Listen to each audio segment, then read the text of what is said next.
사울의 추격을 받으며 살아가는 믿음의 사람들이라는 주제를 가지고 오늘 하나님의 말씀 함께 나누겠습니다. 10지방은 유다 지파에 속한 지역입니다. 그러니까 이 10사람들이라는 것은 이제 유다 지파의 사람들입니다. 우리가 잘 알다시피 다윗은 유다 지파 족속의 사람입니다. 그런데 바로 이 10사람, 같은 족속인 유다 지파의 사람들이 다윗이 지금 하길라 산에 숨어 있다는 사실을 사울에게 밀고 합니다. 우리가 기억하다시피 이 엔게디 광야에서 죽임을 당할 뻔했던 사울, 그러나 다윗이 죽이지 않았던 그 사건을 여러분 기억하시죠? 그 사건을 통해서 사울은 자신의 잘못을 뉘우치고 다시는 다윗을 쫓지 않겠다라고 약속을 했습니다. 그러나 이 10사람의 밀고를 받은 이 사울의 마음 안에 다시 이 다윗에 대한 적개심이 불타오르기 시작했습니다. 곧바로 이스라엘에서 선별한 정예병사 3,000명을 이끌고 이 다윗에 대한 추격에 나섭니다. 이 3,000명 규모의 부대가 이 한 사람, 다윗 한 사람을 잡고 죽이기 위해서 추격하고 있는 거예요. 얼마나 두렵고 무서웠겠습니까? 그와 같은 상황이 다윗에게도 전달이 되었고, 다윗은 이전처럼 사울을 피해 무조건 도망쳐 다니는 것이 아니라 그 사울의 공격과 추격을 효율적으로 대처하기 위해서 정탐꾼을 보내서 이 사울의 추격대의 동태들을 살피게 합니다. 적극적으로 효율적으로 대처하기 시작한 것입니다. 여러분, 사울이라는 이름의 뜻이 무엇인지 아세요? 사울. 이 사울이라는 이름의 뜻은 이 사람을 우울하게 만드는 사람이라는 뜻입니다. 제가 만든, 제 마음대로 만든 이름의 뜻입니다. 사람을 우울하게 만드는 사람. 이 사람이 사울입니다. 우리 주변에 이 사울이 항상 있죠. 그리고 우리는 그와 같은 사울의 추격을 끊임없이 받게 됩니다. 모든 사울들은 떠나가게 될지어다. 우리를 그렇게 끊임없이 멈춘 것 같다가 또다시 추격하고, 사라진 것 같다가 또다시 추격하는, 이렇게 우리를 우울하게 만드는 사람들, 상황들, 이와 같은 사울에 대해서 우리는 반드시 피해만 다닐 것이 아니라, 도망쳐 다닐 것이 아니라 적극적으로 그리고 효율적으로 대처할 수 있고 대적할 수 있는 방법을, 비결을 배워야만 합니다. 저는 오늘 그것을 우리 모두가 함께 배우게 되기를 바라고, 그렇게 승리하는 다윗이 되기를 축복합니다. 설교의 황태자로 불리는 찰스 스펄전은 1834년 6월 19일 영국의 에섹스주에서 청교도의 후예로 태어났습니다. 정규 교육을 제대로 받지는 못했지만 평생 배움과 독서에 열중하였고 1851년 16살의 나이에 첫 설교를 수행합니다. 그리고 19살의 나이에 이 런던의 뉴팍 스트리트 교회의 담임 목사로 부임을 하게 됩니다. 사진을 보신 분들은 아시겠지만 아주 엉성한 헤어스타일에 신학 교육도 받아본 적이 없는 이 시골뜨기 청년이 뉴팍 스트리트의 담임 목사가 된 거예요. 이 스펄전은 어려서부터 이 하나님의 말씀을 선포하는 것에 대한 뜨거운 열정을 가진 설교자였습니다. 200명 남짓했던 이 뉴팍 스트리트 교회는 스펄전이 부임한 지 2년 만에 아주 폭발적인 부흥을 경험하게 됩니다. 물론 모든 사람들이 이 스펄전을 좋아했던 것은 아닙니다. 사람들은 스펄전에게 아주 날카로운 비판의 칼을 들이댔고 또 비방도 서슴지 않았습니다. 그의 말을 틀리게 인용하거나 하지도 않은 말을 한 것처럼 꾸미기도 했습니다. 어떤 사람은 스펄전의 설교를 이 강대상의 매춘이라고까지 표현했습니다. 그와 같은 노골적인 인신 공격은 누구나 참기 힘든 고통이었을 것입니다. 게다가 스펄전은 이제 막 목회를 시작한 아주 여린 청년에 불과했습니다. 이런 비판들이 스펄전의 인기에 대한 질투 시기에서 나온 것인지, 아니면 그의 독특한 방식이 마음에 안 들어서인지, 아니면 그에 대한 정말 객관적인 판단이었는지, 이것을 우리가 다 알 수는 없지만 분명한 사실 하나는 이 모든 공격들이 스펄전에게 깊은 내상을 가져다 주었다라는 사실입니다. 폭발적인 성장으로 인해 뉴팍스트리트 교회는 새로운 장소가 필요했습니다. 그래서 교회 성전을 신축하기로 결정을 했고 그 새 성전의 건축이 진행되는 동안 예배를 드릴 수 있는 장소가 필요했기 때문에 당시 막 신축을 완공한 이 서레이 가든 음악당을 임대를 해서 예배를 드리기 시작했습니다. 1856년 10월 19일 그날 밤도 여느 때처럼 엄청난 인파가 이 스펄전의 설교를 듣기 위해 서레이 가든 음악당에 모여들었습니다. 1층부터 3층까지 복도와 계단, 뒷벽에 이르기까지 정말 서 있을 수조차 없을 만큼 수많은 사람들이 빽빽이 들어서 있었습니다. 수많은 영혼의 그 무게감이 스펄전을 짓눌렀습니다. 숨을 깊이 들이킨 후 차분하게 내신 스펄전은 안내원을 따라 군중 속 미로를 통과하여 그날 밤 설교할 강대상에 다다르게 됩니다. 스펄전은 성경 본문을 읽은 뒤 여느 때처럼 기도했습니다. 수염도 나지 않은 이 멀쑥한 애송이 청년은 바로 그 순간 하나님의 임재에 강력하게 사로잡힙니다. 바로 그때였습니다. 누군가가 불이야! 라고 외쳤습니다. 이어서 다른 누군가가 관람석이 무너진다. 천정이 내려앉고 있다. 소리치기 시작했습니다. 여기저기서 비명과 고함이 터져나오기 시작했습니다. 대형 참사가 벌어졌음을 직감한 수백 명의 사람들이 자리에서 일어나 아주 조그만 출입문을 향하여 필사적으로 달려가기 시작했습니다. 교회는 순식간에 아수라장이 됐습니다. 강대상에 서 있던 스펄전은 정신없이 공연장 주변을 둘러보기 시작했습니다. 그러나 연기도 보이지 않았고 건물이 무너지는 징후도 전혀 없었습니다. 스펄전은 사람들을 안심시키기 위해 두 팔을 벌리고 큰 소리로 외쳤습니다. 여러분, 거짓 경보입니다. 안심하십시오. 그러나 사람들은 아랑곳하지 않았습니다. 더 많은 사람들이 자리에서 일어나 뒤쪽으로 달려갔습니다. 사람들의 통곡과 비명 가운데 사망, 압사와 같은 단어들이 이 스펄전의 귓가를 때리기 시작했습니다. 이곳저곳에 사람들에게 둘러싸여 있는 시체가 스펄전의 시야에 들어오기 시작했습니다. 사지가 부자연스럽게 꺾여 있었습니다. 그 장면을 본 스펄전은 서두르지 마십시오. 순서대로 나가십시오. 울부짖으며 가까스로 말을 마친 뒤에 의식을 잃고 그 자리에서 바로 쓰러지게 됩니다. 교회의 집사들이 이 의식을 잃은 스펄전을 들어 날랐을 때 그의 나이는 고작 22살이었습니다. 스펄전은 서레이 가든 음악당 앞 잔디에 놓인 7구의 피투성이 시체를 보지는 못했습니다. 중상을 입어 피투성이가 된 채 병원으로 실려간 28명의 사람들도 보지는 못했습니다. 악의적으로 누군가가 거짓 경보를 울렸고 그 거짓 경보에 속아 서둘러 나가다가 그와 같은 참사가 일어났다라는 소식을 나중에 전해 들었을 뿐입니다. 날이 갈수록 참사로 인한 죄책감과 슬픔은 더해졌고 스펄전을 곁에서 지켜보던 아내 수잔나와 교회 집사들은 이 빗발치는 이 스펄전에 대한 악담과 비방으로부터 보호해 주어야만 했습니다. 훗날 스펄전은 당시의 심정을 이렇게 기록했습니다. 누가 슬픈 나의 영혼의 고통을 이해할까? 나는 위로받기를 거부했다. 낮에는 눈물을 먹고 살았고 밤에는 꿈조차 두려웠다. 한 번도 느껴보지 못한 괴로움이었다. 슬픔이 진통제처럼 가슴을 무감각하게 할 때까지. 여러분, 이 슬픔이 진통제가 되면 정말 심각한 문제인 겁니다. 이 슬픔이 진통제가 되어서 자신의 가슴을 무감각하게 만들 때까지 나의 생각은 칼처럼 내 마음을 조각냈다. 머리는 모래사장에 난파된 배처럼 제 기능을 하지 못했다. 낯선 땅에 이방인이 된 나, 한때 일용할 양식이었던 성경은 이제 재앙의 문을 여는 손잡이가 되었고 기도도 위안을 주지 못했다. 기쁨으로 넘쳐났던 생각은 깨진 유리잔처럼 산산조각이나 내 순례길에 상처와 고통만 더할 뿐이었다. 팬데믹이라는 말은 전 세계에 퍼져 있는 전염병을 가리킵니다.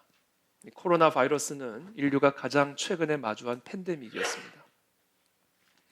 그러나 이미 반세기 전부터 의료계에서 현대판 흑사병이라 부르며 그 위험성을 경고해온 팬데믹이 있는데 그것은 바로 우울증입니다. 우울증을 비롯한 여러 가지 마음의 질병은 지난 수세기 동안 놀랄만한 비율로 급증해 왔습니다. 대한신경과학회 보도에 따르면 한국은 OECD 국가 중에 우울증 1위입니다. 자살률 1위라는 오명은 이 우울증 1위라는 사실과 깊은 연관성이 있습니다. 통계적으로 보면 지금 한국에서는 10명 중 서너 사람이 우울감을 느끼고 있고요. 그 중에 한두 사람은 깊은 우울증을 비롯한 마음의 질병을 앓고 있습니다. 우리 가운데 누군가가 우울증으로 고통받고 있다는 사실은 전혀 특별한 일이 아니라는 사실입니다. 오늘부터 우리가 첫 순 개편된 모임을 가질 텐데, 예배를 가질 텐데, 이것은 결국 무슨 얘기냐면 우리의 순 공동체 안에 한두 사람은 우울증을 느끼거나 앓고 있다는 사실이에요. 통계적으로. 상황이 이렇게 심각함에도 불구하고 마음의 질병에 대한 우리들의 이해와 태도는 과거와 크게 달라지지 않았습니다. 여전히 자신에게 그런 문제가 있다는 사실을 인정하는 것조차 쉽지 않고 또 그것이 다른 사람에게 알려지는 것에 대해서도 크게 두려워합니다. 이야기를 나눠보면 우리 아이들도 우울증을 앓고 있습니다. 청소년 아이들도 우울증이 심각하고 청년들도 마찬가지입니다. 이건 어른들만의 문제가 아닙니다. 초등학생부터 청년에 이르기까지 우울증은 현대판 팬데믹 이후 흑사병입니다. 그래서 결국은 극단적인 선택을 하는 경우들도 적지 않습니다. 특별히 크리스천의 경우 더 심각한 면이 있는데요. 우울증과 같은 마음의 문제를 믿음의 문제로 여기는 것입니다. 그런 잘못된 믿음 때문에 의사나 전문 상담가에게 도움을 요청하는 것을 신앙의 실패라고 여깁니다. 특별히 목사 같은 사역자들이나 소위 믿음이 좋다는 사람들에게서 이런 현상이 더 많이 나타납니다. 그러는 가운데 문제는 돌이킬 수 없이 더욱 심각해지죠. 대한민국이나 미국과 같은 서구 나라에서 목사가 자살하는 일은 더 이상 비밀이 아닙니다. 특별히 이 마음의 질병을 귀신 들림으로 오인하는 경우가 많이 있습니다. 정신질환과 귀신 들림은 완전히 다른 이야기는 아니지만 서로가 어느 정도 연관성을 가지고는 있지만 그 둘 사이를 분별하는 일은 매우 어렵고 또 조심스러운 일입니다. 그러나 이 은사주의적인 유산이 강하게 남아있는 한국 교회에서는 이 마음의 질병을 귀신에 의해 발생하는 것으로 보는 경향이 좀 많이 있습니다. 그래서 마음의 질병이 있다 싶으면 능력이 있는 은사자를 찾아가 기도를 받은 후에 귀신을 쫓아내야 된다라고 믿는 경향이 많이 있습니다. 이 마음의 질병을 믿음의 문제로만 보는 태도는 영적으로는 물론 의학적으로 매우 위험한 태도입니다. 성경에는 우울증을 안고 살아갔던 수많은 믿음의 사람들에 관한 이야기가 기록이 되어 있습니다. 대표적으로 엘리야, 욥, 우리가 계속 요새 공부하고 있는 사울, 다윗, 요나, 예레미야, 그 외에도 많은 성경의 인물들이 심각한 병리적인 우울증을 앓고 있었던 것으로 판단될 수 있는 기록들이 남아 있고요. 또 신약 성경에서는 사도 바울이 우울증을 앓았던 것으로 보입니다. 우울증으로 고통을 받았던 사람들의 예는 교회사에서도 수없이 찾아볼 수가 있습니다. 위대한 종교개혁가 마틴 루터, 미국 식민지 시대에 인디언 선교에 생명을 바친 위대한 선교사 데이비드 브레이너드, 샘물과 같은 보혈과 같이 수많은 주옥 같은 찬송시를 작사한 18세기 영국 최고의 시인 윌리엄 쿠퍼, 미국 흑인 인권운동의 지도자였던 마틴 루터 킹 주니어, 이와 같은 분들이 아주 대표적인 예입니다. 특별히 찰스 스펄전은 사역 기간의 대부분을 아주 심각한 병리적 우울증으로 보냈습니다.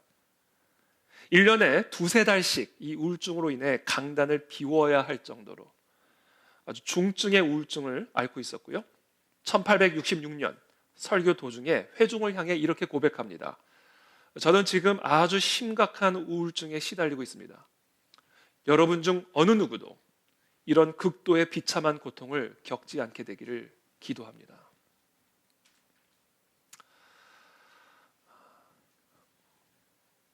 우울증이란 무엇일까요? 우울증을 알았던 사람들은 우울증을 여러 가지 이름으로 부릅니다. 안개, 검은 개, 영혼의 밤, 위험한 유령 등 이 자신만의 빛깔을 지닌 언어로 이 우울증의 고통을 표현합니다. 많은 사람들이 우울증을 그냥 단순히 슬픔, 좀 깊은 슬픔 정도로 이해를 하지만 차라리 원인을 알 수 있는 슬픔은 희망이라도 있습니다.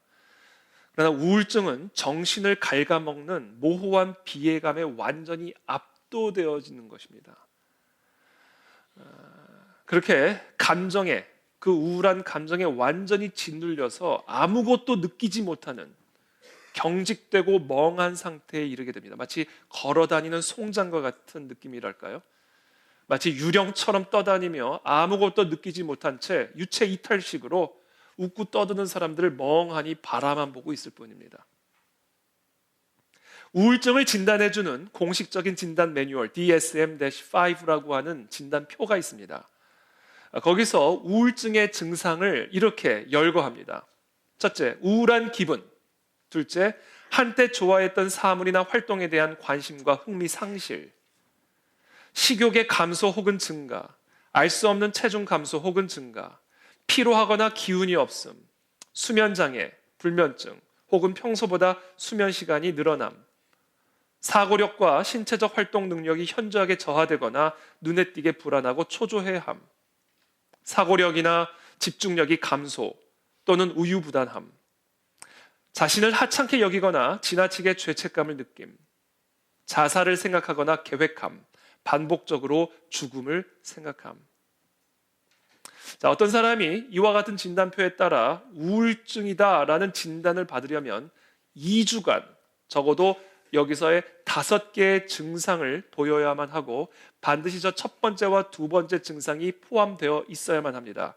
그리고 그 증상은 일상적인 업무나 사회생활을 힘들게 할 정도의 심각성을 가지고 있어야 됩니다.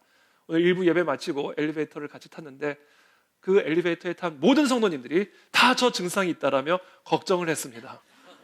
저런 증상이 없는 사람은 없습니다. 그러나 이것이 일반적인 정상적인 사회생활이 불가능할 만큼 힘들게 만드는 증상이어야 되는 거예요. 우울증은 지금 보여드린 것처럼 엄연한 증상 진단 기준들이 있습니다. 이것은 무엇을 의미하는가? 저것은 질병이고 전문 의료진의 도움이 반드시 필요한 질환이라는 거예요. 단순히 머릿속에만 있는 게 아니라 정신력으로 극복할 수 있는 게 아니라 반드시 치료를 받아야 한 병이라는 것입니다. 그렇다면 저와 같은 우울증이 일어나는 원인은 무엇일까요?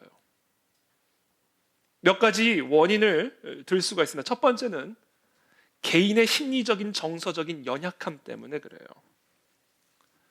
우리가 어떤 사람은 면역력이 태어나면서부터 강한 사람이 있고 태어나면서부터 면역력이 약한 사람이 있어요. 체질이죠. 이와 같이 타고나기를 또는 어떤 상황이나 사건으로 인해서 개인의 심리적인 정서적인 그 상태가 연약해지는 사람들이 있습니다. 그래서 가족력이 또 중요한 역할을 합니다. 태어날 때부터 부여받은 그 체질에 정신 질환에 대한 취약성이 있으면 그것을 막기는 쉽지 않습니다. 윌리엄 쿠퍼, 샘물과 같은 보혈론을 작사한 18세기 영국의 최고의 시인 이 윌리엄 쿠퍼의 이 우울한 기질은 유전이었어요. 7명의 형제 자매 중에 유일하게 살아남은 동생 존도 우울증을 앓았습니다. 어렸을 때부터 예민했던 쿠퍼는 스스로 나이에 맞지 않게 항상 의기소침한 상태였다라고 스스로 회고합니다. 타고난 가족력도 있지만 게다가 6번째 생일을 맞기 몇 주 전 엄마를 잃었던 경험도 한몫했을 거라 스스로 이야기를 합니다. 수십 년이 지나서도 쿠퍼는 엄마를 잃은 그 상실의 고통으로 인한 쓰라림을 회고하고 고백했습니다. 또 집에서 멀리 떨어진 곳으로 유학을 가서 무자비한 상급생에게 괴롭힘을 당했던 기억도 한몫했을 거라 스스로 회고합니다. 타고나기를 또는 성장 과정에서 어떤 둘러싼 환경으로 인하여 다른 사람들보다 특별히 더 심리적으로 정서적으로 연약한 체질을 갖게 될 수가 있습니다. 이것이 우울증의 원인이 될 수가 있습니다. 두 번째, 신체적인 연약함이나 질병으로 인해 우울증에 빠질 수가 있습니다. 찰스 펄전은 목회 사역 내내 불규칙적으로 찾아오는 육체적 고통을 견디며 살아야만 했습니다. 35살의 생일에 처음으로 통풍이 엄습했습니다. 매우 고통스러운 종류의 류마티스 관절염이었습니다. 통풍의 공격은 정말로 잔인했습니다. 건강하고 기분 좋게 왕성한 활동을 하다가도 예고 없이 습격하고 추격해 왔습니다. 그때마다 스펄전은 뼛속까지 스며드는 욱신거리는 고통 때문에 정말 사지가 떨어져 나갈 것 같은 고통에 덜덜 떨기도 했습니다. 설교 중이라도 찾아오면 정말 설교를 중단할 수밖에 없는 상황이 한두 번이 아니었습니다. 몸은 늘 긴장 상태였고 통증 때문에 잠도 잘 수가 없었습니다. 그러니 생각마저 안개가 낀 듯 항상 흐릿한 상태가 지속이 됐습니다. 죽음과 죽지 않는 괴로움 사이 어딘가에 있는 무인도에 갇힌 느낌이었다라고 고백합니다. 극심한 신체적 고통을 겪는다고 자동적으로 우울증에 빠지는 것은 아닙니다. 그러나 이 육체적인 고통은 분명히 정신적인 괴로움을 유발하게 되어 있고 정신적 괴로움에 영혼이 잠식을 당하게 돼버리면 우울증에 빠질 수가 있습니다. 스펄전은 한번 이 통풍으로 인해서 12주 동안이나 교회에 나갈 수가 없었습니다. 그때 스펄전이 교인들에게 다음과 같은 편지를 보냅니다. 아직도 온몸이 용광로처럼 뜨겁습니다. 정말 바닥을 친 만큼 침울했습니다. 몸은 고문당하는 것처럼 아팠고 영혼은 우울증에 시달리고 있습니다. 깨져서 버려진 옹기장의 그릇이 된 기분입니다. 뜬 눈으로 밤을 지새우고 눈물로 하루를 보내는 날이 계속해서 이어지고 있습니다. 스펄전의 아내 수산나도 만성적인 피로를 호소하며 병세가 악화되었고 스펄전의 사역 기간 중 무려 27년 동안이나 예배조차 거의 참석할 수가 없었습니다. 수천 명의 영혼을 돌보는 책임만으로도 마음이 무거운데 이제는 사랑하는 아내까지 고통받는 모습을 무기력하게 지켜봐야만 했습니다. 건강 상태가 더 악화된 스펄전은 이 관절염 증상에 도움이 되는 기후를 찾아서 종종 런던을 떠나 요양을 해야만 했는데 그때 주로 방문했던 요양지가 프랑스 해안의 망통이라는 지역이었습니다. 통증을 망각하기 위해 이 망통에서 요양을 했는데 아내와 함께 그곳에서 요양하던 중에 1892년 57세의 나이로 먼저 하나님의 품에 안기게 됩니다. 세 번째, 우울증의 원인, 인간 관계로 인한 아픔입니다. 이 사울과 같은 인간의 추격을 받기 시작하면 정말 이 우울증의 고통으로부터 벗어나기가 어려워집니다.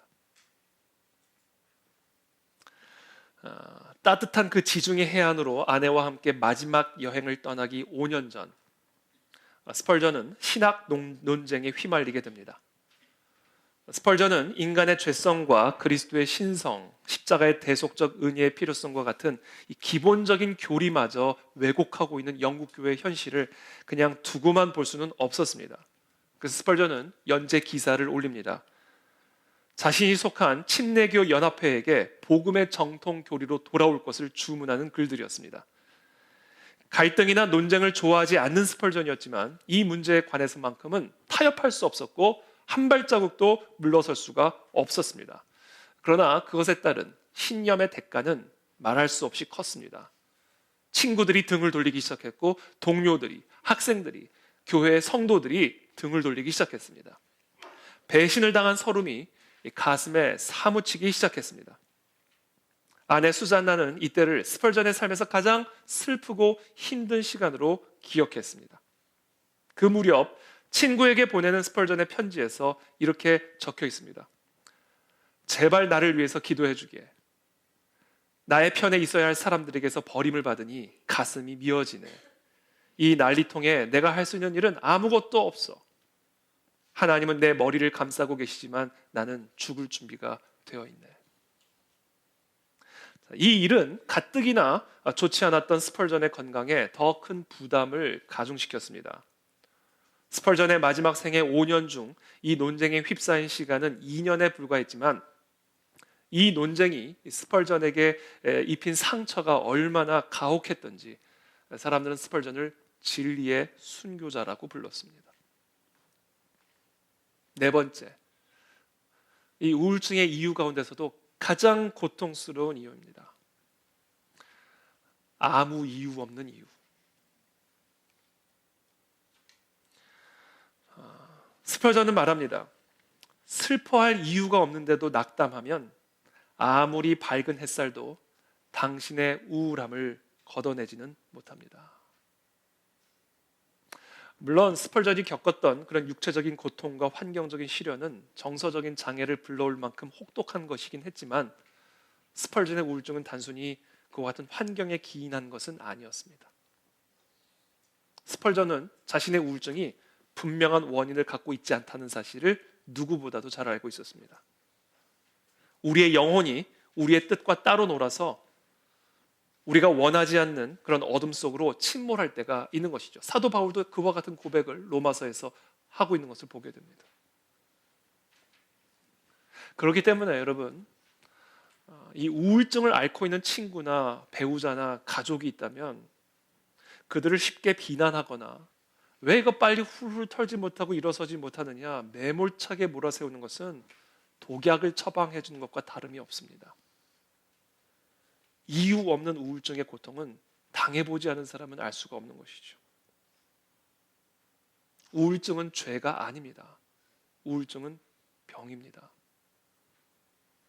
아무 이유 없이 말할 수 없는 우울함에 압도당하게 만드는 병이 우울증이라고 하는 병입니다. 마지막으로 다섯 번째, 우리가 꼭 기억해야 할 우울증을 야기하는 원인이 있습니다. 그것은 바로 하나님의 계획입니다. 하나님의 계획 가운데 우리에게 이와 같은 육체적인 정신적인 가시가 주어질 수 있다라는 사실을 인정하셔야 됩니다.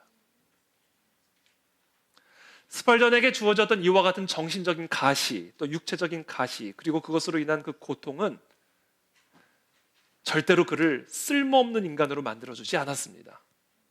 오히려 더 유용하게 만들어 주었습니다.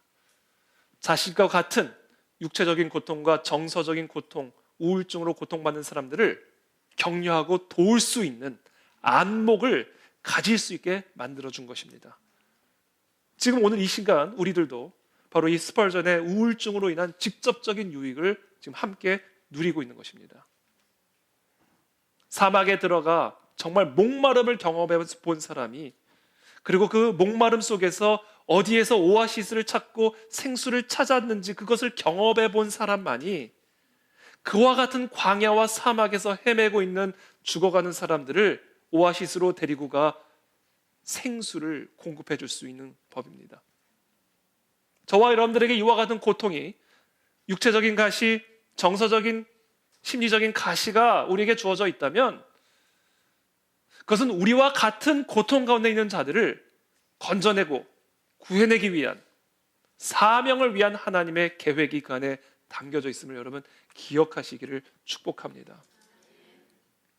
스펄전은 자신의 성도들에게 우울증에 빠지기 쉬운 상황들을 조심하라며 자신의 경험이 묻어난 목록들을 상세하게 설명해 주었습니다.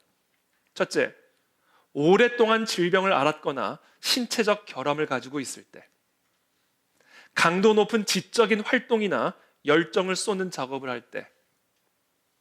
여러분, 설교 준비를 너무 열심히 하잖아요. 우울해져요.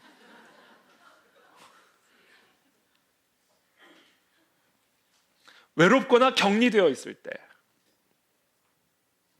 활동량이 거의 없거나 머리를 너무 많이 쓸 때, 성공을 경험한 후 또는 성공을 경험하기 전, 충격적인 일을 당한 후 또는 골칫거리나 낙심되는 일이 서서히 쌓일 때, 서서히 쌓이는 게 문제예요.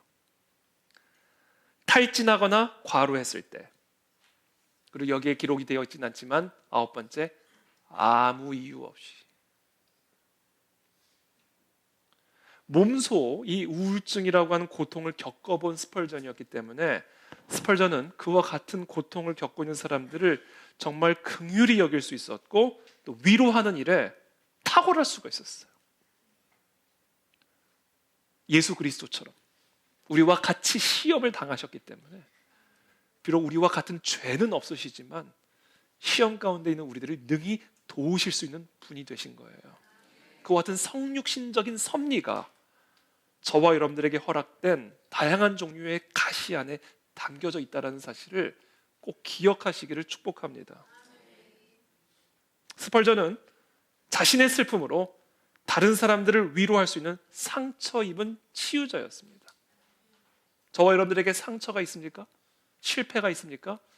그것은 그와 같은 상처와 그와 같은 실패와 고통 가운데 있는 자들을 위로하고 살리고 건져내주기 위한 사명의 섭리가 있음을 여러분 믿으시기를 축복합니다. 스펄전은 말합니다. 어둠의 나락에 빠져본 사람은 암흑 속에서 양식과 물을 찾는 법을 압니다.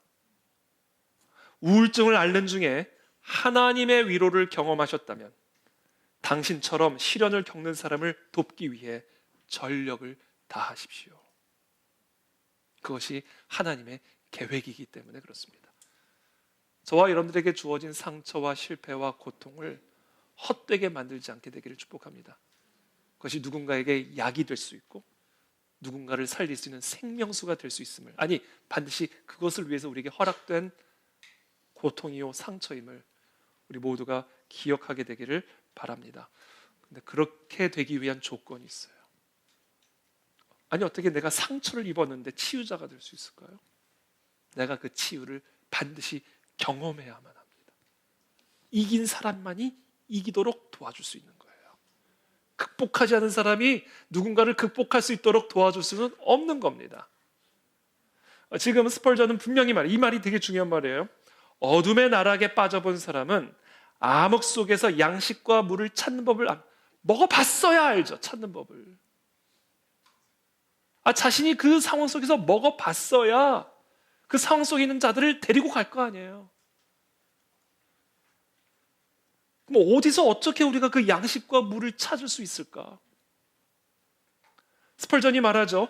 우울증을 앓는 중에, 이게 중요한 말이에요, 하나님의 위로를 경험하셨다면, 조건이에요.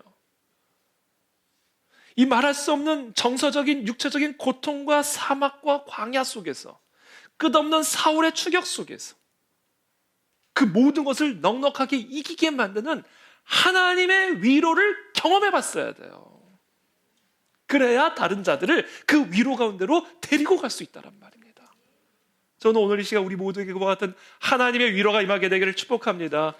우리의 예배 가운데 그와 같은 하나님의 위로를 허락하여 주시옵소서.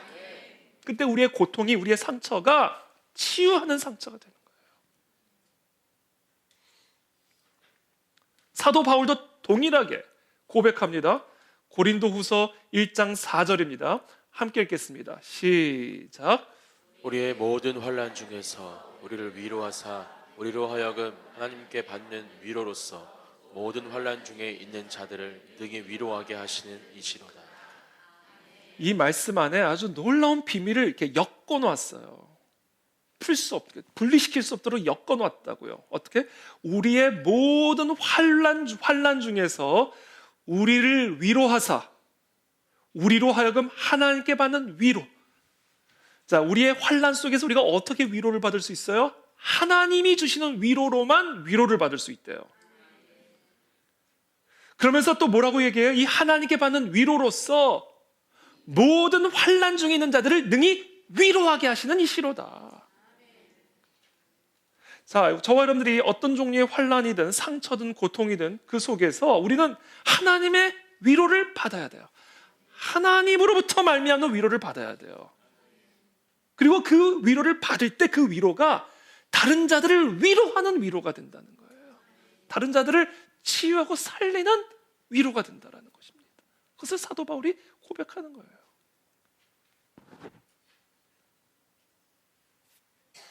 고린도후서 1장 5절 바로 이어서 계속해서 말합니다.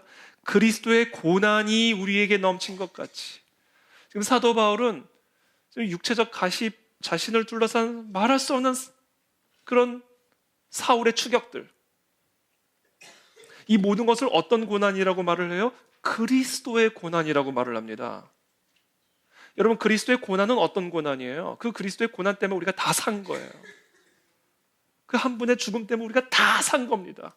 지금 내가 지금 당하고 있는 이 다양한 질병, 가시, 고통, 아픔, 상처, 이 모든 것들이 다 그와 같은 고난이라는 거예요. 그래서 그와 같은 그리스도의 고난이 지금 우리에게 넘침과 같이 우리가 받는 위로도 넘칠 텐데, 우리가 받는 그 위로는 뭐로 말미암는 위로예요? 그리스도로 말미암아 넘친다. 그러니까 지금 우리의 환난은 그리스도의 고난이고, 그 그리스도의 고난 안에는 그리스도가 주시는 위로도 함께 있다라는 거예요. 그거를 맛보아야만 그와 같은 환난 가운데 있는 자들을 능히 살릴 수 있고 치유할 수 있고 위로할 수 있단 말입니다. 저는 그런 상처 입은 치유자로 일어나게 되기를 축복합니다.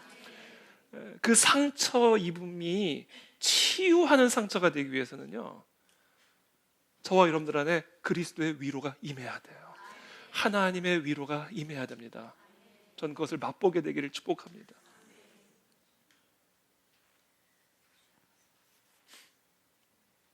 그렇다면 고린도후서 1장 6절 7절 다시 한번 읽어볼게요. 6절 7절 다 같이 한번 읽어보겠습니다. 시작. 우리가 환난 당하는 것도 너희가 위로와 구원을 받게 하려는 것이요, 우리가 위로를 받는 것도 너희가 위로를 받게 하려는 것이니, 이 위로가 너희 속에 역사하여 우리가 받는 것 같은 고난을 너희도 견디게 하느니라. 너희를 위한 우리의 소망이 견고함은 너희가 고난에 참여하는 자가 된 것 같이 위로에도 그러할 줄을 알미라. 이게 사도 바울의 고난 신학이에요. 우리가 환난을 당하는 것도 다 너희의 위로와 구원을 위해서 받는 환난이다. 마치 그리스도의 고난이 우리를 위한 고난이듯 지금 내가 당하는 이 모든 고난과 환난은 다 너희를 위로하기 위한 고난이다. 우리가 지금 위로를 받는 것도, 이 환난 중에 이 하나님의 위로를 내가 받는 것도 이게 다 너희가 위로를 받게 하기 위한 것이니, 이 위로가 환난 중에는 너희 가운데도 역사하기를 원한다. 그렇게 함으로써 너희가 받는 고난을 너희가 견디게 되기를 기도하고 나는 확신한다. 이 이야기를 사도 바울이 계속해서 하고 있는 거예요. 이게 고난 신학이에요. 사도 바울의 그리스도의 고난이고, 그것을 통해 우리는 그리스도의 위로를 경험하게 될 것이며, 그 위로를 경험할 때 우리는 그리스도와 같이 상처 입은 치유자가 된다라는 거예요. 그렇다면 이제 결론이에요. 결론. 그렇다면 어떻게 우리가 이 하나님의 위로를 경험할 수 있을까? 하나님의 이 위로가 어떻게 내 안에서 역사하실 수 있을까? 그것을 계속해서 이어서 8절부터 10절까지 사도 바울이 말합니다. 제가 읽어드릴게요. 형제들아, 우리가 아시아에서 당한 환난을 너희가 모르기를 원하지 아니하노니, 힘에 겹도록 심한 고난을 당하여, 이 정신줄이 끊어졌다라는 거예요.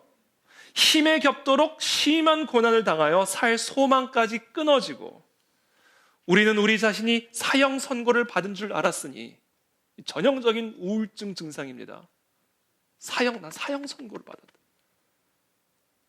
이 모든 이유는, 그리고 이 모든 것이 우리 안에서 어떤 일을 만들어냈느냐 하면, 우리로 자기를 의지하지 말고 오직 죽은 자를 다시 살리시는 하나님만 의지하게 하심이라. 그가 이같이, 우리가 그렇게 하나님만을 의지할 때, 그분이 큰 사망에서 우리를 건져주셨고 또 건지실 것이며 이후에도 건지시기를 그에게 바라노라. 어떻게 하나님의 위로가 우리 가운데 역사할 수 있는가? 스스로 사망 선고를 내린 그 10년 가운데 어떻게 하나님의 위로가 역사할 수 있는가? 하나님만 의지해야 돼요. 자기를 의지하지 말고 죽은 자도 다시 살리실 수 있는 그 하나님만을 의지할 때, 그때 하나님의 위로가 내 심령에서 역사할 수가 있는 거예요. 여러분, 우울증에 시달리는 자가 기뻐할 수 없습니다. 우울증에 있는 사람들에게 기뻐하라고 아무리 말을 해도 기뻐할 수 없어요. 그래서 병이에요. 두려움에 사로잡힌 자에게, 공황장애를 앓고 있는 자들에게 평안하라 평안하라 아무리 말을 해줘도 평안할 수 없습니다. 누구는 우울하고 싶어서 우울한 게 아니에요. 몰라서 두려운 게 아니라고요. 이게 병이기 때문에, 깊은 상처가 있기 때문에 아파서 그러는 거라고요. 그러나 설령 그렇다 할지라도 하나님을 의지할 수는 있잖아요. 우울해서 기뻐할 수는 없어도 하나님을 의지할 수는 있잖아요. 두려워서 평강을 누릴 수는 없어도 하나님만을 의지할 수는 있단 말이에요. 물속에 빠진 사람이, 물속에 빠진 아이가 어떻게 자기 스스로를 구원할 수가 있겠습니까? 물에 빠진 아이는 자기를 구원할 수 없어요. 아무리 나와라 나와라 해도 못 나와요. 자, 한번 새벽 설교 때 간증했죠. 제가 하와이에서 훈련 받을 때 오리발 끼고 이쪽 섬에서 저쪽 섬으로 한 500m 되는 거리를 애들이 넘더라고요. 수영을 하고. 저도 멋모르고 같이 오리발 끼고 수영을 하는데 중간에 오리발이 부러져 버렸어요. 아무리 이걸 해도 앞으로 전진을 안 하고 제자리에 있는 거예요. 그리고 물속을 들여다보니까 시커매, 바닥이 안 보여요. 거기서 제 자신이 어떻게 제 자신을 구원하겠습니까? 그래서 제가 저 해변가에 있는 거의 한 300-400m 떨어져 있는 친구들에게 나 좀 살려달라고. 근데 친구들이 막 이러는 거예요. 저놈의 자식을 내가 잡아야 되겠다 해서 내가 수영 자가지고 돌아간 거예요. 아니, 물속에 빠진 사람이 어떻게 스스로를 구원해요? 그래서 자기 눈앞에 떨어진 로프는 잡을 수는 있잖아요. 여러분, 이건 우리가 핑계를 댈 수가 없습니다. 이건 할 수 있는 일이에요. 그리고 해야만 하는 일이에요.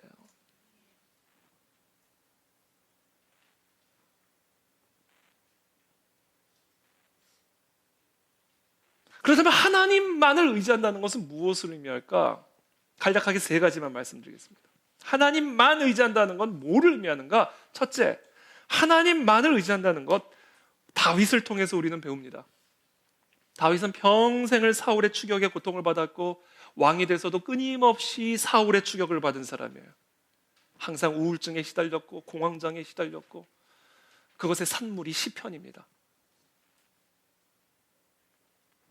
그래서 우리는 이 시편을 통해 다윗이 그와 같은 고난과 환난과 고통과 우울증 속에서 어떻게 이 사람이 하나님만을 의지하며 씨름했는지를 배우게 되는 거예요. 첫 번째, 시편 142편 1절에서 2절 다 함께 읽겠습니다. 시작. 내가 소리내어 여호와께 부르짖으며 소리내어 여호와께 간구하는도다. 내가 내 원통함을 그의 앞에 토로하며 내 우환을 그의 앞에 진술하는도다. 첫 번째, 우리가 하나님만을 의지한다는 것은요, 뭐예요? 하나님에게 부르짖는 거예요. 소리를 내서. 우리 마음 안에 있는 원통함과 우리 안에 있는 이 우환을 삼키지 말고 소리를 내서 토해내고 진술하라는 거예요. 이것이 하나님만을 의지하는 첫 번째 방법입니다. 두 번째, 시편 56편 1절부터 3절까지 또 함께 읽겠습니다. 시작. 하나님이여 이 은혜를 베푸소서. 사람이 나를 삼키려고 종일 치며 압제하나이다. 내 원수가 종일 나를 삼키려 하며 나를 교만하게 치는 자들이 많사오니 내가 두려워하는 날에는 내가 주를 의지하리. 의지하리이다. 내가 두려워하는 날에는 내가 주를 의지하리다. 주님만을 의지하리다. 그러면서 4절에 주님만을 의지하는 게 무엇인지를 계속해서 이야기합니다. 우리 4절 말씀 다 함께 읽습니다. 시작. 내가 하나님을 의지하고 그 말씀을 찬송하올지라. 내가 하나님을 의지하였은즉 두려워하지 아니하리니 혈육을 가진 사람이 내게 어찌하리. 두 번째, 우리가 하나님만을 의지한다는 것은 정말 소리를 내서 내 마음의 원통함과 우환과 두려움을 하나님께 진술하고 부르짖고 토로하는 것이고, 두 번째는 하나님의 말씀을 의지하는 거예요. 이 생명의 능력, 죽은 나사로를 살리시고 안진뱅이를 일으키고 소경의 눈을 뜨게 하신 이 말씀을 전심으로 의지하는 겁니다. 여러분, 우리가 우울증 속에서 기뻐할 수는 없어도 말씀을 의지할 수는 있잖아요. 왜 그걸 못한다고 말씀하십니까?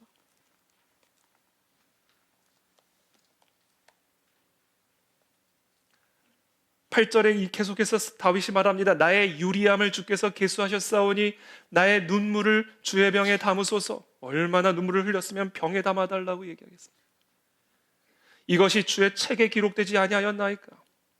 내가 아뢰는 날에 내 원수들이 물러가리니 이것으로 하나님이 내 편이심을 내가 아나이다. 다 이게 지금 진술하는 거예요. 토로하는 것이고. 그리고는 10절에 내가 하나님을 의지하여 그의 말씀을 찬송하며 여호와를 의지하여 그의 말씀을 찬송하리라. 하나님의 말씀을 의지하셔야 돼요. 여러분이 하나님의 말씀을 의지하는 것은 어떤 반짝 이벤트처럼 뭐 일주일 집중해서 말씀 묵상하고 이런 게 아니에요. 제가 지금 여러분들에게 말씀을 드리고 있고 지금 다윗이 지금 말하고 있는 하나님의 말씀을 의지한다는 것은 하나님의 말씀만을 의지하며 살아가는 삶의 체질이 바뀌는 거예요. 체질이 바뀌어야 돼요. 여러분, 아무리 좋은 보약이어도 보약 그걸 막 며칠 만에 그냥 몰아서 다 먹으면 오히려 병을 얻습니다. 약효 하나도 없어요. 비타민 C도 꾸준히 먹어야지 면역력이 좋아지는 것이지. 비타민 C 막 오늘 하루 몰아서 그냥 수소로 그냥 퍼먹는다고 약효가 나오는 게 아니라고요. 체질이 바뀌어야 돼요. 우리가 이 모든 우울증을 이기는 정말 우리의 심령의 역사는 하나님의 위로. 그 하나님의 위로가 우리의 심령에 역사하는 것을 체험하려면 마치 우리가 호흡하듯 밥 먹듯 하나님의 말씀만을 의지해서 살아가는 삶의 체질로 바뀌어야 돼요. 그것이 나의 삶의 방식이 되게 하셔야 되고 그것이 내 삶의 패턴이 되게 만드셔야 돼요. 저는요, 매일 새벽에 생명의 삶을 저희 거실에 나가서 딱 펴놓고 묵상하는 시간, 그 시간이, 저는 아침은 안 먹어도, 물론 최대한 먹으려고 노력은 합니다만, 아침은 안 먹어도 이 시간은 빼놓지 않아요. 살 수가 없어요. 그 시간에 이 생명의 삶 그 말씀을 통해서 지금 내게 주시는 그 하나님의 그 음성을 듣고 나를 향한 그 하나님의 계획과 뜻을 아는 것. 그것을 통해서 내 심령에 하나님의 위로가 역사하는 것을 경험하게 됩니다. 이게 뭐 하루 이틀이 아니라 뭐 일주일 한 달이 아니라 그냥 내 평생의 삶의 체질로 자리를 잡게 만들어야 된단 말입니다.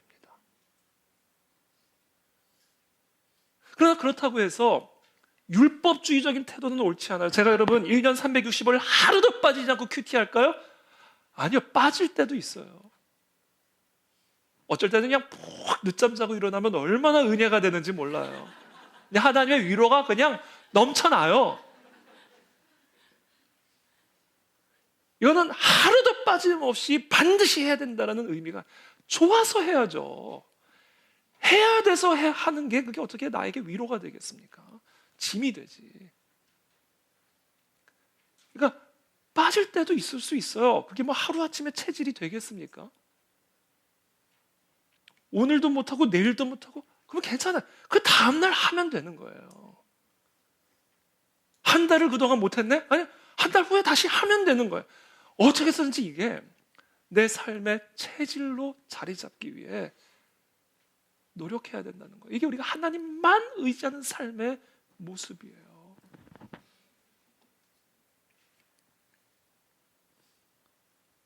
마지막으로 세 번째, 하나님만을 의지한다는 것은 무엇을 의미할까요?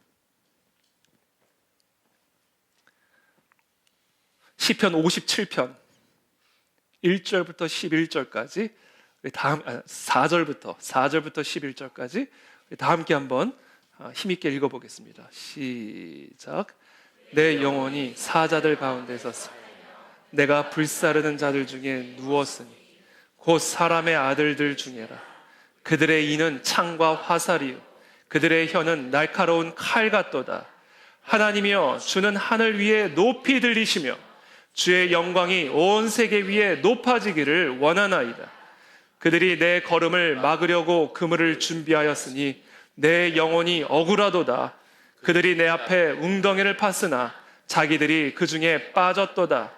하나님이여, 내 마음이 확정되었고 내 마음이 확정되었사오니 내가 노래하고 내가 찬송하리이다. 내 영광아 깰지어다. 비파야 수금아 깰지어다. 내가 새벽을 깨우리로다. 주여, 내가 만민 중에서 주께 감사하오며 문 나라 중에서 주를 찬송하리이다. 무릇 주의 인자는 커서 하늘에 미치고 주의 진리는 궁창에 이르나이다. 하나님이여, 주는 하늘 위에 높이 들리시며 주의 영광이 온 세계 위에 높아지기를 원하나이다. 아멘. 찬송하는 겁니다. 모든 주권을 갖고 계신 하나님, 만왕의 왕이신 만군의 여호와 하나님을 그 어떤 상황보다 더 높여드리는 거예요. 그 하나님의 이름을 찬양하는 겁니다. 기뻐하는 겁니다. 그분이 모든 것을 다스리시니까, 그분에게 모든 생사의 주권이 달려있으니까, 그분의 뜻에 따라 모든 것이 움직이는데 그분이 우리를 사랑하시는 우리의 아버지시니까 어떤 상황 속에서도 그 하나님을 찬송하는 거예요. 그게 우리가 하나님만을 의지하는 겁니다. 여기서 하나님을 찬양한다는 것은 우리가 이렇게 예배에 모여서 올해 이렇게 찬송가를 찬양하는 것만을 의미하는 게 아니에요. 일상의 삶에서 하나님의 이 위대하심을, 하나님의 이 사랑을, 하나님의 은혜와 자비를 누리는 거예요. 이게 하나님을 찬양하는 겁니다.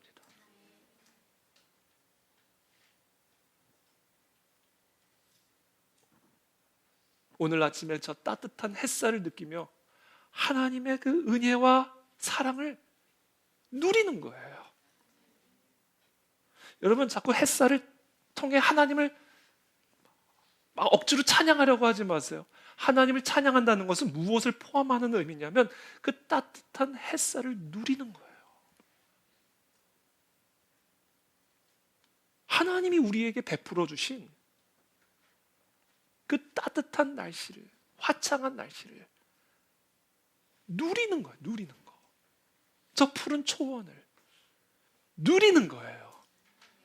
이게 우리를 향한 하나님의 은혜와 사랑과 자비를 높여드리고 찬양하는 겁니다. 그러니까 하나님을 찬양하는 것은요, 그냥 우리가 이렇게 종교적인 예식으로 노래하고 이것만을 의미하는 게 아니에요. 하나님이 우리에게 베푸신 것들을 누리고 그 누림으로써 하나님을 기뻐하는 겁니다. 이게 하나님을 찬양하는 거예요. 그래서 여러분, 일상의 모든 소소한 순간순간을 누리십시오.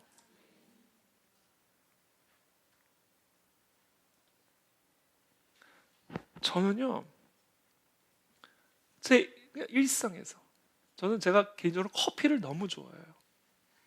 커피를. 저는 새벽 4시에 일어나거든요. 새벽 4시에 일어나서 모카포트 있잖아요. 커피 만든 모카포트 커피를 채우고 딱 불 위에 올려놓고 생명의 삶을 피고 커피가 끓여지기를 기다리는 그 순간이 얼마나 행복한지 모르겠어요. 제가 새벽에 솔직히 일어날 때 몸이 피곤할 때도요, 그 커피포트에 커피 만들 생각을 하면 막 일어나고 싶어져요.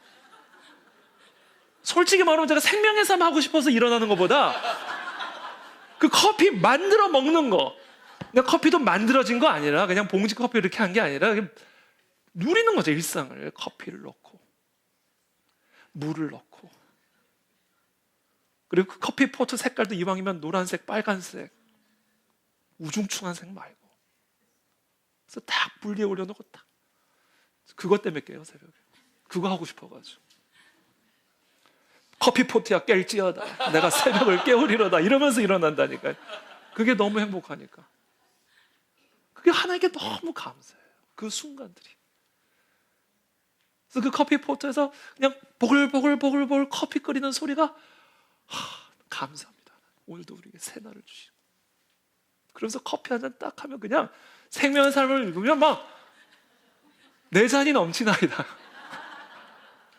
이 누림이 있어야 된다. 우리 삶에 하나님 우리를 누리기를 원하신다고요. 우리를 위해서 다 베풀어 주신 건데 누려야 된다고요. 가족들하고도 식사를 같이 하면서 너희들을 주신 하나님, 우리에게 이 가족을 주신 하나님, 또 이렇게 같이 식사를 할 수 있는 건강을 주시고 시간을 주신 하나님, 그 일상을 그냥 너무 기쁘게 누리면서 하나님을 기뻐하는 거예요. 하나님 내게 이 아이들을 주셔서 감사하고, 이렇게 우리가 함께 오손도손 식탁에 둘러앉아 식사할 수 있도록. 너무 일상적인 거잖아요. 근데 그 일상의 소소한 것들을, 정말 그 커피포트 하나를 보면서도 거기서 물 끓는 거, 그게 뭐가 대수라고, 그것을 누리는 거예요. 누리는 거예요. 한 번은 저희 가족하고 삼겹살을 구워 먹으러 삼겹살집에 갔는데, 우리 아이들이 삼겹살을 좋아하니까 삼겹살을 굽는데 우리는 그냥 앉아서 삼겹살을 굽고 있었다고요. 근데 거기서 이제 서빙을 하는 한 여자애가 자매인데 너무 이 네 분이 행복해 보여서 자기도 너무 기쁘다는 거예요. 난 또 그런, 자기가 막 너무 기뻐하면서 막 우리 대신 고기를 막 구워주는 거예요. 이건 우리가 구울 테니 고기라도 서비스를 더 주면 더 좋았을 텐데, 자기가 너무 기쁘다면서 막 고기를 굽더라고요. 이게 일상이잖아요. 뭐 삼겹살집에서 고기 구워 먹는 게 뭐 대수라고. 근데 그냥 그게 누리는 거예요. 누리는 거. 이 순간을. 그게 하나님을 찬양하는 거예요. 우리 부모가 우리 자녀들에게 뭘 줬을 때 그럼 막 경직이 돼가지고 율법주의적으로. 그건 하나님을, 부모를 기쁘게 해주는 일이 아니에요. 그건 찬양이 아니에요. 누리시기를 축복합니다. 일상을 그냥 즐기세요. 라면 한 그릇을 먹더라도 이쁜 그릇에 담아서 막 즐기면서 미슐랭 3스타 라면. 그러니까 일상에 그런 색깔들 좀 즐기면서 살잖아요. 즐기면서. 왜냐하면 하나님이 우리에게 즐기라고 주신 선물들이니까. 그게 하나님을 찬양하는 것이고, 그것을 통해서 우리의 우울한 감정들이 떠나가요. 저는 하나님이 요새 제게 주신 그 취미 너무 감사한데, 아는 분들은 아시지만 요리, 저는요 너무 행복해요. 여러분, 서구 유럽의 엘리트들과 대한민국의 엘리트의 가장 큰 차이가 뭔지 아세요? 대한민국의 엘리트들은 일밖에 몰라. 서구 유럽의 중산층들과 또는 상류층들과 대한민국의 중상류층들의 가장 큰 차이가 뭔지 아세요? 서구 유럽의 중산층들은요, 만나면 자기 허비들 얘기합니다. 취미들. 주중에는 뭐 교수로, 회사원으로 열심히 일을 하고 딱 주말이 되면 목공일 하고, 예? 낚시야. 물론 그렇다고 막 주일날 교회 빠지고 낚시 가라는 얘기는 아니에요. 어떤 자신이 하는 그런 프로페셔널한 일 외에 누리고 즐기는 삶이 있다고요. 근데 대한민국은 그동안 먹고 사는 일에 바빴기 때문에 뭐 그럴 수밖에 없었어요. 상황적으로 빨리빨리, 오죽하면 국가번호도 8이에요. 빨리. 그러니까 누리지를 못한다고, 이렇게 웃지를 못하고 살아왔다고. 우리가 빨리빨리 하느라고. 지금 이해하신 거예요? 누려야 된다. 누리세요. 누리면서 제일 중요한 것 중에, 제가 아까 요리 얘기하다 말았는데 너무 행복해요. 저는요 요새 스트레스 받으면 요리하러 가요. 막 설교 준비하다가 막 이제 과열이 돼가지고 머리가 막 돌아가지 않는다. 요리하러 가야 되겠다 그러고 가요. 요리를 하면요 얼마나 행복한지 몰라요.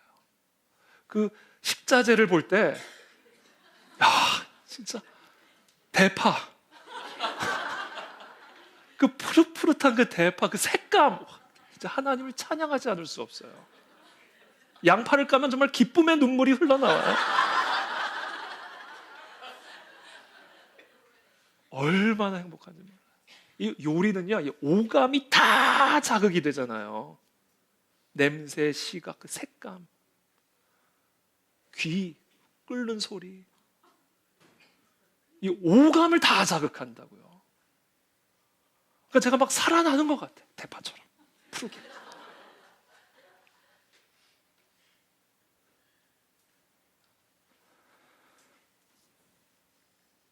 몸을 움직이셔야 됩니다. 몸을 움직여야 돼요. 중세시대 수도사들이요, 수도원에서 수도만 한 게 아니에요. 그 중세교회 수도사들이 수도원에서 얼마나 노동을 많이 했는지 아세요? 밭 갈고, 채소 심고, 목공해서 갖다 팔고, 맥주 만들고. 독일 수도원들은 맥주 양조로 유명했죠. 독일 수도원 이름을 딴 맥주 회사도 있으니까. 노동을 했다. 노동. 몸을 움직여야 돼요. 그래서 제가 요새는 요리 다음에 제 또 다른 취미가 뭐냐면 설거지예요. 야, 그 설거지를 할 때 뭐 제 마음과 영혼의 더러운 때도 다 씻겨져 나가는 거. 요새 제 아내가 얼마나 하나님께 감사해하고 있는지 몰라요. 기도의 응답인 것 같아요. 이게 기쁘니 어찌된 일이에요. 그래서 여러분 여러분들 여기 특별히 남성분들도 제가 한 가지 정말 강력하게 추천합니다. 요리를 해보세요. 제 요리 과외 선생님 백 선생님이신데, 우리 백 선생님 누구나 할 수 있어. 저도 할 수 있으니까. 가족 분위기가 달라집니다. 그리고 요리 경쟁이 붙어요. 누가 더 잘하나. 그래서 제 전략은 나중엔 제가 빠지는 거예요.